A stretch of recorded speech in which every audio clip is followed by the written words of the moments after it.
The streets of Harlem carried a rhythm of their own, a rhythm built on the sounds of car horns blaring in frustration, the chatter of old-timers playing dominoes on the corner, the occasional boom of a bass-heavy track blasting from a passing car.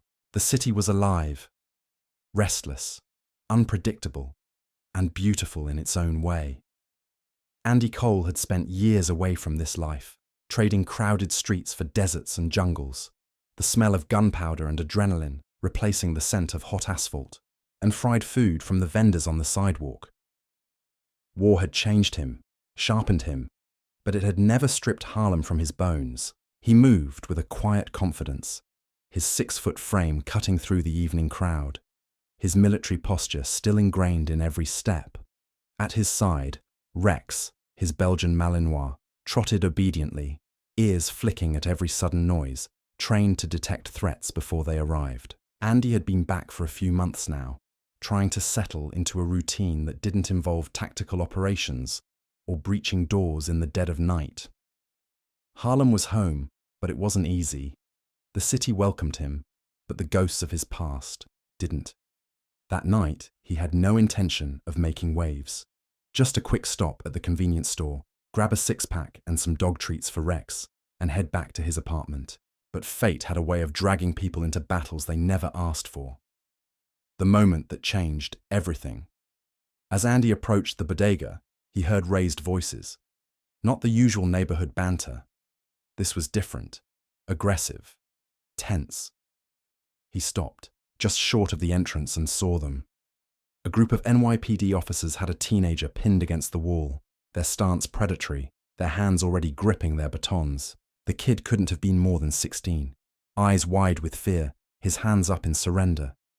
Andy didn't recognize the boy, but he recognized the look on his face. It was the same look he'd seen in villages overseas, when soldiers stormed in, and the locals knew they were powerless to stop whatever was coming.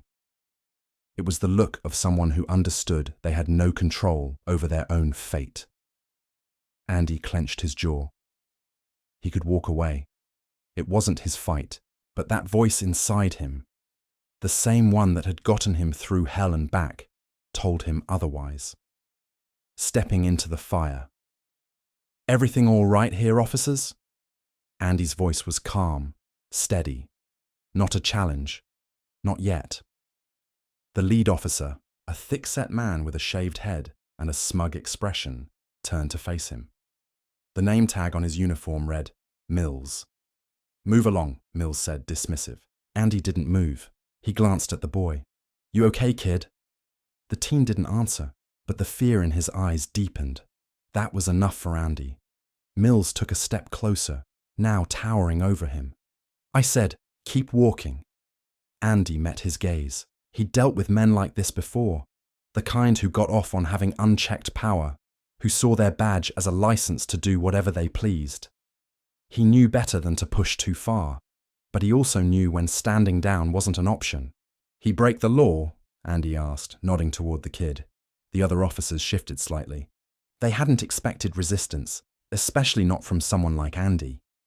Mills exhaled sharply, his patience thinning. "I don't have to explain myself to you." Andy took a slow step forward, careful but deliberate. "See, that's where you're wrong. Because if this is an illegal stop, that means you're violating his civil rights." His voice stayed level, but his presence was impossible to ignore now. "And if that's the case, I have every right to question it." The air crackled with tension. Mills's smirk returned, colder this time. "You a lawyer, tough guy?" "No," Andy said. "Just someone who knows what abuse of power looks like." That did it. The fall of a soldier Mills moved first, a hard shove to Andy's chest, the kind meant to provoke a reaction. Andy didn't take the bait. His hands remained loose at his sides, his expression unreadable. Mills didn't like that. "Turn around," he ordered. "Hands behind your back." Andy let out a slow breath. "You sure you want to do this?" Mills pulled his baton. "Last warning." The kid against the wall looked horrified, but Andy didn't see fear in his eyes anymore. He saw something else, something dangerous, hopelessness. Andy had seen it in soldiers ready to give up, in men who thought they had no fight left, and that was when Andy made his fatal mistake. He stood his ground, a flash of movement. The baton swung. Andy blocked on instinct, his training taking over. He didn't strike back. He didn't have to. But that single moment of defiance was all the excuse Mills needed. A second officer tackled him, then another. Fists and knees slammed into him, boots driving into his ribs. Rex barked wildly, snapping at the air, but there was nothing he could do. Andy didn't cry out.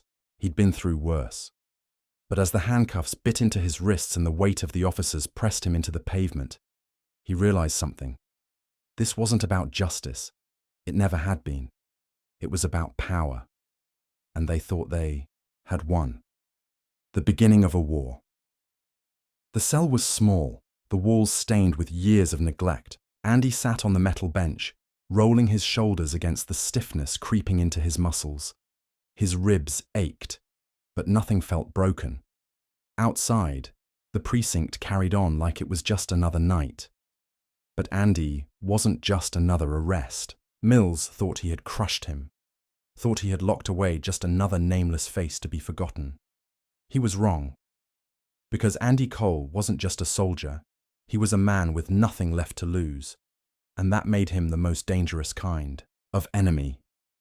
Andy sat in the cold, dimly lit holding cell, his back resting against the concrete wall. The air smelled of sweat, piss, and despair, the kind that seeped into a man's bones and made him forget what fresh air even felt like. The pain in his ribs was sharp, but he'd had worse. The real pain, the one that burned deeper, was knowing exactly what was happening beyond these walls. They were burying him. Somewhere out there, Mills and his corrupt buddies were rewriting the story. The police report would say he resisted arrest, that he was aggressive, that he reached for an officer's weapon.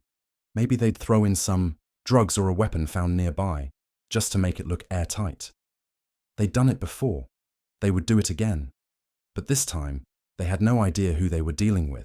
Andy had spent years in special ops, watching governments manipulate the truth, watching men in power twist reality to serve their own interests. He knew how this game was played, and he knew how to win it. His jaw clenched as he exhaled slowly, forcing himself to focus. Emotions got men killed in combat. Anger made you reckless. He couldn't afford to make a mistake. Not now. Because this wasn't just about him anymore. Harlem had been drowning under corruption for too long, and Andy Cole wasn't the type to let men like Mills keep their boots on people's necks. This wasn't over. Not by a long shot. The first move hours passed. Maybe even a full day. Hard to tell without a clock. The precinct ran like a well-oiled machine, at least on the surface. Cops coming and going, phones ringing. A drunk guy in the next cell muttering to himself before passing out. Then, footsteps. 2 sets. Heavy. Confident. Andy didn't move as the cell door creaked open. Well, well. Sergeant Mills. The bastard strolled in like he owned the place, his uniform crisp despite the long shift. Behind him, a shorter, stockier officer. Lieutenant Harris, the type of man who didn't talk much, just followed orders. Mills leaned against the bars, arms crossed. "How's our war hero doing?" Andy didn't answer. Didn't even blink. Mills smirked. "You know, I read your file. Impressive. Special forces. A real American hero. Shame it's all gonna end like this." Andy remained silent. Mills let out a chuckle, shaking his head. "See, here's the thing. You think this is some kind of fight you can win. That the truth matters. That someone out there gives a damn about what happens to you." He stepped closer, lowering his voice. "But you're just another nobody in a city full of them. And by the time I'm done, you'll be just another statistic." Andy tilted his head slightly, finally meeting Mills's gaze. "You sure about that?" His voice was calm. Too calm. Mills's smirk faltered, just for a second. Andy leaned forward slightly, His eyes locked onto Mills. "You're sloppy. You think you control the board, but you don't even see the game." Mills's jaw tightened. He didn't like that. "You're bluffing." Andy exhaled through his nose. "Am I?" And then, as if the universe itself wanted to prove Andy right, the sound of raised voices echoed down the hall. Mills turned, frowning. Harris shifted uncomfortably. Something was happening, something they didn't expect. The pressure builds. Andy didn't have to wait long to find out what. Minutes later, the holding cell door opened again, and this time a woman in a sharp black suit stepped inside. Valerie Kane, FBI. She was in her late 30s, tall, with piercing green eyes and the kind of posture that said she took orders from no one. Mills stiffened. Harris took a half step back. Kane barely glanced at them before focusing on Andy. "Sergeant Cole," she said smoothly, pulling out a folder. "It seems you've made some new friends." Andy said nothing. He just studied. Her, measuring. She wasn't NYPD. She wasn't one of them. That was both good and bad. Kane flipped open the folder. Special Forces, 5 tours, Bronze Star, Silver Star, highly decorated. She closed it with a snap. And now, sitting in a holding cell on charges that don't quite add up. Mills cleared his throat. "This is an NYPD matter." "It's a federal matter now," Kane interrupted, her voice like steel. "Sergeant Cole is a veteran with extensive classified operations under his belt. That puts him under federal jurisdiction." Andy watched as Mills clenched his fists. He was losing control, and he knew it. Kane turned back to Andy. "You have 2 choices. Sit here and let these clowns railroad you, or work with me." Andy narrowed his eyes. "Work with you, how?" Kane's lips curved into a small, knowing smile. "Help me bring them down." Mills's face went red. "This is bullshit!" Kane ignored him, her eyes locked onto Andy's. For the first time since this nightmare started, the tides were shifting. Andy didn't trust the FBI. He didn't trust anyone, really. But he knew an opportunity when he saw one. And right now, Kane was offering him an opening, a way to fight back, a way to win. Slowly, Andy leaned forward. "Tell me what you need." The beginning of the end. Outside the precinct, the city carried on, oblivious to the war brewing behind closed doors. But things were changing. A wrongfully arrested veteran, a corrupt precinct crumbling under its own weight. And now, the FBI was involved. Sergeant Andy Cole had spent his life fighting wars overseas. Now, he was about to start one at home. And this time, he wouldn't be fighting alone. Andy Cole didn't trust the FBI.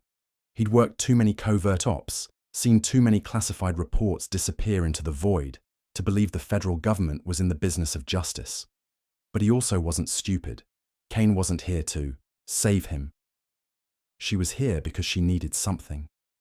And right now, that was the only thing keeping him out of a shallow grave. They sat across from each other in an interrogation room, the fluorescent lights buzzing overhead. Kane had dismissed Mills and the other officers, but Andy knew they were watching. They were always watching. "I know about Mills," Kane said, folding her arms. "He's not just a dirty cop. He's part of something bigger." Andy didn't blink.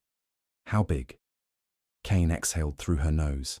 "Let's just say this goes well beyond Harlem PD. Drug money, arms trafficking, political protection, you name it, Mills has his hands in it." Andy leaned back, keeping his expression neutral. He had suspected as much, but hearing it confirmed was something else. Kane studied him. "I can get you out of here, Cole, but I need something in return." There it was. Andy smirked. "I figured as much." Kane didn't flinch. "I need someone on the inside. Someone who can get close, start pulling at the threads." Andy tilted his head. "And you think I'm that guy?" "I think you're the only guy." For a long moment, neither of them spoke. Andy's mind raced, weighing the risks. If he stayed in this cell, Mills would find a way to make sure he never walked out. If he played along with Cain, he had a shot at taking down the men who had made a living off ruining lives. And if he did this right, he might just burn the whole damn system to the ground. Finally, he nodded. Get me out of here. Cain's lips curled into a small smile. Done. She stood, knocking twice on the door. It opened almost instantly, and within minutes, Andy was walking out of the precinct. But as he stepped into the Harlem night, breathing in the crisp air, he knew one thing for certain. This war was just getting started. The enemy beneath the badge. Andy didn't go home. He couldn't. Mills and his people would be watching his apartment, waiting for him to slip up. Instead, he took the long way through Harlem, letting his instincts guide him. The city felt different now. Darker, like something rotten had been festering beneath the surface for years, and he was only just now seeing it. By the time he reached his destination, the sun was just starting to rise. The bar was closed, the metal shutters pulled down tight, but Andy knocked twice on the side door. A few seconds later, it cracked open, and a pair of tired, wary eyes peered out. Jesus, man! The door swung wider, revealing Elijah Carter, former Army medic, now a bartender. I saw what happened. You good? Andy stepped inside, exhaling. Not yet. Elijah locked the door behind them. You shouldn't be here, Mills. I know. Andy cut him off. I need your help. Elijah hesitated, then sighed. You always get me into some shit, Cole. Andy smirked. Some things never change. Elijah motioned to a back table. Talk to me. Andy sat, rubbing a hand over his face. Cain says this goes deeper than Mills, that we're dealing with something bigger than just dirty cops. Elijah frowned. And you believe her? Andy nodded slowly. I believe Mills is just the tip of the spear. Elijah exhaled, rubbing the back of his neck. All right, what's the plan? Andy leaned in. We start pulling at the threads. The first strike. They didn't have much to go on, but Andy knew one thing. Mills was too arrogant to cover his tracks completely. He'd left breadcrumbs somewhere, and all they had to do was follow them. Their first stop was an old contact of Elijah's, Raymond Ray Ortiz, a former cop turned PI who had a habit of collecting dirt on the NYPD. The moment they stepped into his office, Ray shook his head. Hell no, I'm not getting involved in whatever this is. Andy smirked. We haven't even told you what this is. Ray scoffed. Doesn't matter. You're radioactive, Cole. Half the precinct wants you dead, and the other half is too scared to say your name. Elijah leaned against the desk. Come on, Ray. We just need information. Ray sighed, running a hand over his face. Jesus, you two are going to get me killed. Andy crossed his arms. Only if we do this wrong. Ray muttered something under his breath before grabbing a thick folder from his desk. Mills has been getting sloppy lately. Someone's been making noise, pissing off the wrong people. He tossed the folder onto the desk. Andy flipped it open, scanning the contents. Photographs, bank records, names, and then something that made his stomach tighten. A surveillance photo of Mills shaking hands with a man Andy recognized all too well, Lieutenant Victor Stone. The ghost from the past Stone wasn't just any cop. He was NYPD's golden boy, decorated, untouchable. A man with political ambitions and connections that reached all the way to City Hall. And he was the same son of a bitch who had been running Black Ops in the Middle East. Operations Andy had barely survived. Elijah cursed under his breath. That's not good. Ray let out a humorless laugh. No shit. Andy clenched his jaw. If Stone was involved, this wasn't just about a few dirty cops lining their pockets. This was something bigger. Something far more dangerous. We need more, Andy said finally. We need proof. Ray shook his head. Proof won't mean shit. Not against Stone. Andy looked up, his expression dark. Then we don't just take him down. His voice was quiet, deadly. We burn his entire empire to the ground. The war begins. The pieces were falling into place. Mills thought he was untouchable. Stone thought he was invisible. They were both wrong. Andy had been trained to dismantle enemy operations from the inside out, to move undetected, to strike where it hurt the most. And now, for the first time in years, he felt like a soldier again. Not the kind that fought wars overseas, the kind that started them. The battle for Harlem had just begun, and Andy Cole wasn't planning on losing. Andy Cole had spent most of his adult life fighting wars in foreign countries. He'd taken down warlords, dismantled insurgent networks, and survived situations that should have killed him 10 times over. But this was different. This was home. He stood in the dimly lit back room of Elijah's bar, studying the web of information they'd laid out across the table. Bank statements, surveillance photos, confidential reports that Ray Ortiz had risked his neck to get. Each thread led back to the same tangled mess: Lieutenant Victor Stone and Sergeant Mills. Corruption wasn't new.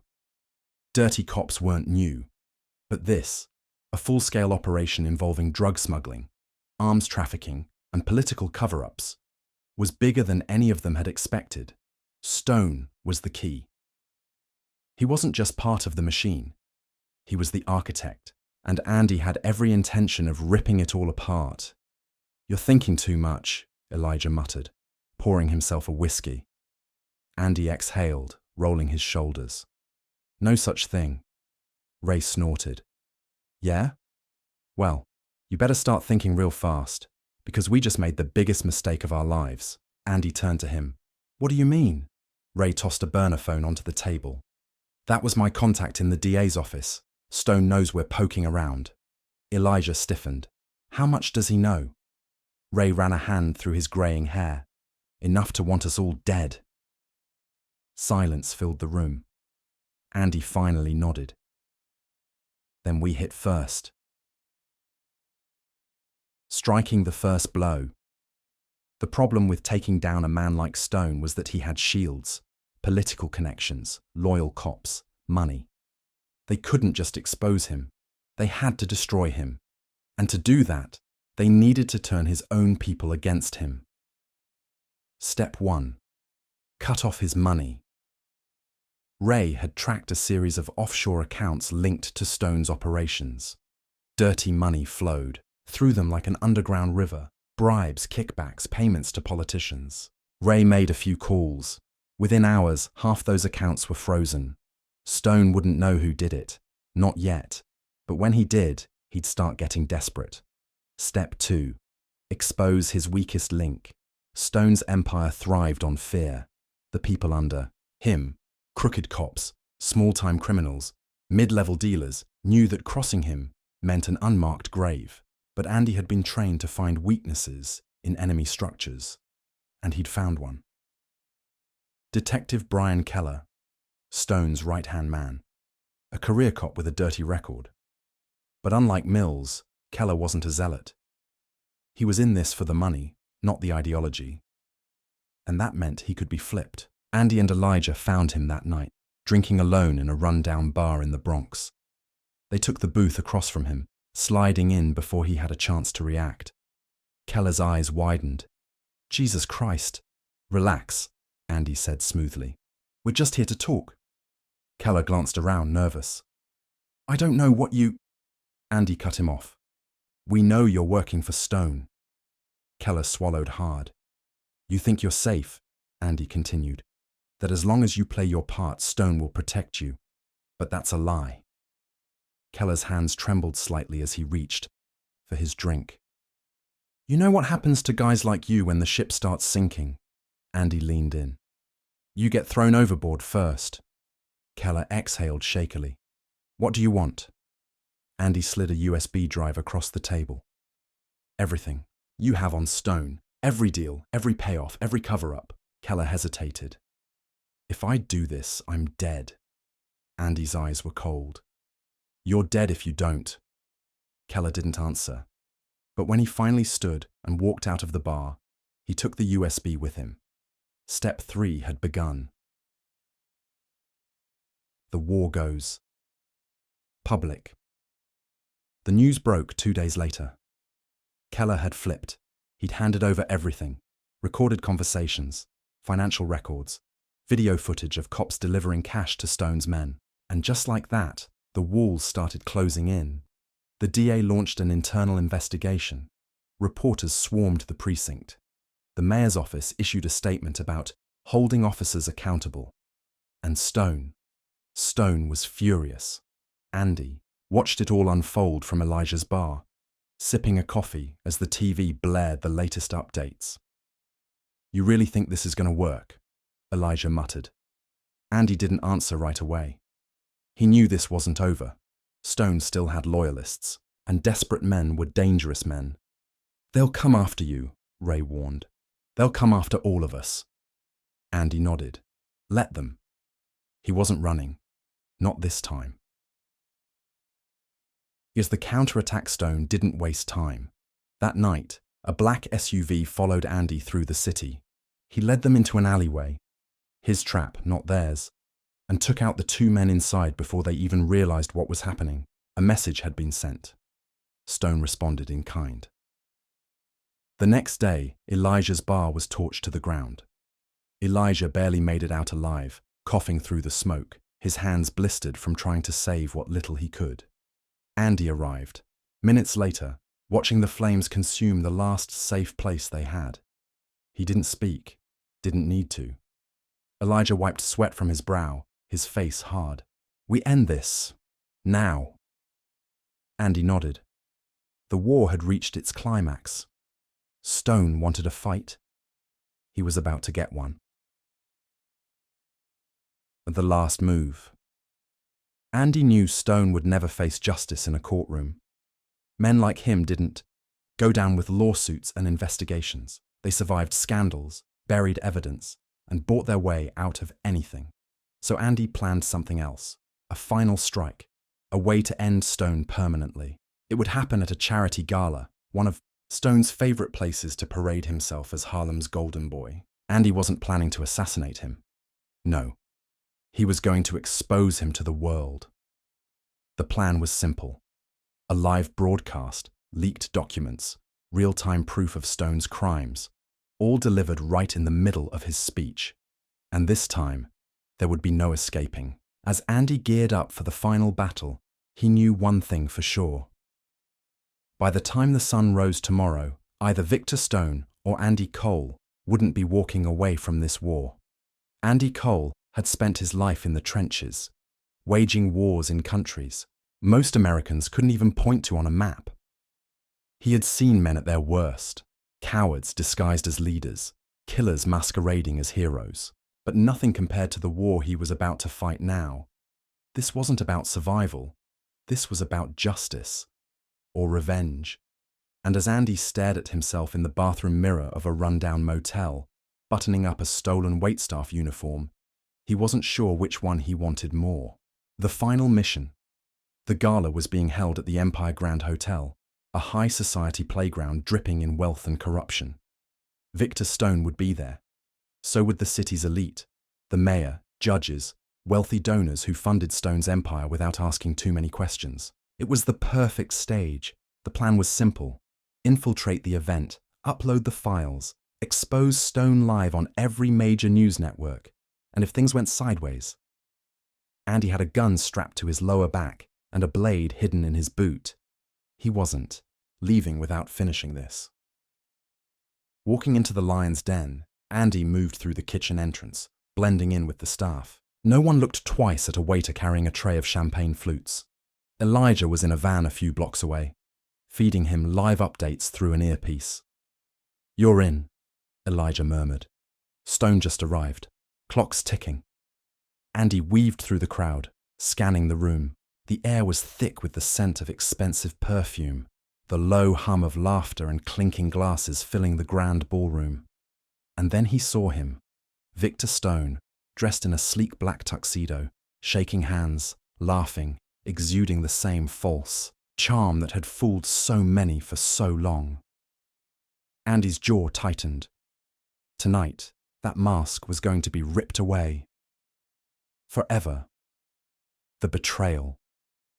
He reached the server's station and slipped the USB drive into the main computer.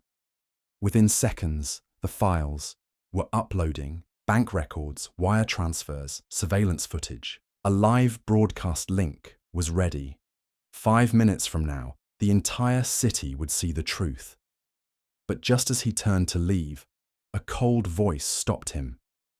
"Going somewhere, Cole?" Andy's stomach dropped. Mills. The corrupt sergeant stood in the hallway, blocking his exit, his hand casually resting on his holstered gun. Andy didn't move, didn't flinch. "Didn't think you'd go down without one last fight," Mills sneered. "Too bad it ends here." Behind Mills, two more. Cops stepped forward, eyes gleaming with the promise of violence. Andy exhaled slowly. It was time. The Krumsers view the battle for Harlem. The fight erupted in an instant. Mills went for his gun. Andy moved faster. He grabbed a silver platter from the table and slammed it into Mills' wrist, knocking the gun loose. One of the officers lunged. Andy sidestepped, catching the man's arm and twisting until bones snapped. The second cop pulled a baton. Andy dodged, drove an elbow into his throat, and sent him crashing into a wine rack. Mills recovered, pulling a knife from his belt. "You should have stayed down, Cole." Andy rolled his shoulders, eyes cold. "So should you." Mills lunged. Andy caught his wrist, spun, and drove Mills's own knife into his thigh. Mills howled in agony, collapsing to the floor. Andy grabbed him by the collar, dragging his face inches from his own. "This is over," Andy growled. Mills's face twisted in pain and rage. "Stone, he'll kill you." Andy punched him once, knocking him unconscious. Then he turned and ran. The files were uploading. The world was about to see the truth. But he wasn't done yet. He still had to face Stone. Justice or revenge? Andy found Stone near the hotel exit, barking orders into his phone. The moment Stone saw him, his face twisted in fury. "You have no idea what you've just done." Andy grabbed Stone by the throat and slammed him into the nearest pillar. The room froze. Gasps. Whispers. The band stopped playing. Stone coughed, struggling against Andy's grip. "You think you won?" he spat. "I own this city. One News. Leak won't." Andy shoved him harder. "You don't own anything." Stone's phone buzzed. A notification. Andy looked down. The broadcast had gone live. Every screen in the ballroom was now showing Stone's crimes. The crowd murmured. Judges, reporters, socialites, all staring in shock as Stone's empire collapsed in real time. Panic set in. Stone's power was gone. Andy had won. But the rage inside him wasn't gone. His hand tightened around Stone's throat. "I should end this right now," he muttered. And he wanted to, after everything Stone had done. After all the lives ruined, all the blood spilled. Why should he get to walk away? Stone saw it in his eyes. The doubt, the temptation. "Do it," Stone taunted, his voice hoarse. "Be like me." Andy's grip tightened. Elijah's voice crackled in his earpiece. "Andy, don't." Andy closed his eyes. He had killed before, but those had been battlefields. This wasn't war. This was a choice. Andy's choice. And if he killed Stone here and now, he'd lose more than just his freedom. He'd lose himself. Slowly, Andy let go. Stone collapsed to the floor, coughing, shaking. Sirens wailed in the distance. The police were coming. And this time, they weren't here to protect Stone. They were here to arrest him. For the first time in his life, Victor Stone was powerless, and Andy Cole had finally won. The aftermath. The fallout was immediate. Stone was arrested. The evidence was undeniable. Mills. He survived, but his career was over. He'd be spending the next few decades behind bars. Andy sat on the steps outside the hotel, feeling the weight of the night settle over him. Elijah walked up, hands in his pockets. "You did it." Andy exhaled. "Yeah, Elijah studied him. You almost killed him. Andy nodded. Yeah. A long silence. Finally, Elijah clapped him on the shoulder. Let's go home. Andy looked out at the city, the same city that had tried to break him, the same city he had just saved. And for the first time in a long time, Andy Cole felt at peace. Epilogue. Weeks later, a letter arrived at Andy's doorstep. A job offer, not from the FBI, from the Department of Justice. Come work with us, the letter read. We need men like you. Andy stared at it for a long time. A new war, a new fight, a new purpose. Finally, he smiled. Maybe his battle wasn't over after all. Do you like stories of overcoming? Have you ever experienced a moment so strange or unusual that it seemed like it came straight out of a movie? Then you're in the right place. Here, we love sharing stories that touch the heart, inspire, and make you reflect. But we want to hear from you. Share your story in the comments, that special moment, or even something that made you believe in the power we have and never imagined. Who knows, maybe your experience will inspire us to tell a new story in the future. Imagine seeing your story transformed into a tale that can move other people around the world. And if you like this video, don't forget to like it. This not only motivates me, but also shows me that sharing these experiences makes a difference. After all, together we can create a space full of love, empathy, and good stories. So let's go. Like, comment, and of course, share. Who knows, the next chapter will be inspired by you.